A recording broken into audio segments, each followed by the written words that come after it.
গতকালকে যে রাত্রিবেলা রাত আনুমানিক 8টা থেকে 9টার মধ্যে যে যশোরের ষষ্ঠীতলায় একটা মর্মান্তিক একটা ঘটনা ঘটে, একজনকে কুপিয়ে আহত অবস্থায় ফেলে যায় এবং পরবর্তীতে যখন তাকে যশোর জেনারেল হাসপাতালে নিয়ে যাওয়া হয় তখন তাকে কর্তব্যরত চিকিৎসক মৃত বলে ঘোষণা করেন। ভিকটিম আশরাফুল ইসলাম, তার ডাক নাম বিপুল।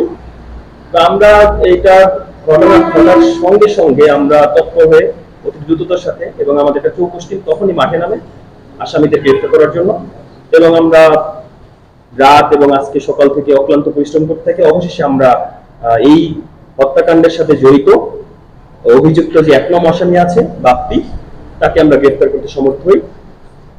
তো তাকে জিজ্ঞাসাবাদে এবং বিভিন্ন প্রিন্টিং মিডিয়ার মাধ্যমে আমরা জানতে পারি যে বাপ্পির অস্ত্রবাজি বা সন্ত্রাসী কার্যক্রম এবং মাদক ব্যবসার জড়িত থাকার জন্য তার স্ত্রীর সাথে তার 6 মাস পূর্বে বিবাহ বিচ্ছেদ ঘটে, এবং যে ভিকটিম যিনি মারা গেছেন বিপুল, তার সহিত তার সাবেক স্ত্রীর বিবাহ হয়।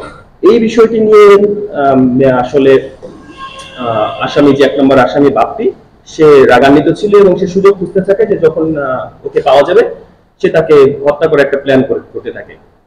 পরবর্তী গতকাল রাত আনুমানিক 8টা থেকে 9টার মধ্যে তাকে একা পেয়ে সে তার সহযোগীদের সহ তাকে উপর্যুপুরি চাকু দিয়ে ছুরি দিয়ে কুপিয়ে আহত অবস্থায় ফেলে যায়, এবং তাকে যখন হাসপাতালে নিয়ে যাওয়া হয় তখন তাকে কর্তব্যরত চিকিৎসক মৃত ঘোষণা করে। তো এটাই ছিল মেনলি এই ঘটনার পিছনের অংশ।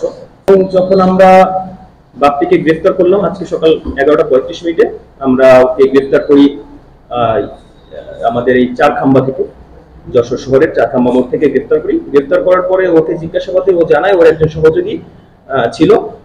তথ্য মতে আমরা আরেকজনকে গ্রেফতার করতে সমর্থ হই, তার নাম রাজীব, তার বাসাও যশোরই।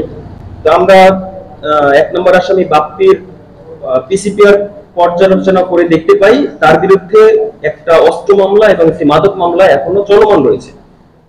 তো আমরা ওকে এখন আসামি 2 জনকে আমরা যশোর কোতোয়ালি থানায় হস্তান্তর করব পরবর্তী আইনানুগ ব্যবস্থা গ্রহণের জন্য। ধন্যবাদ।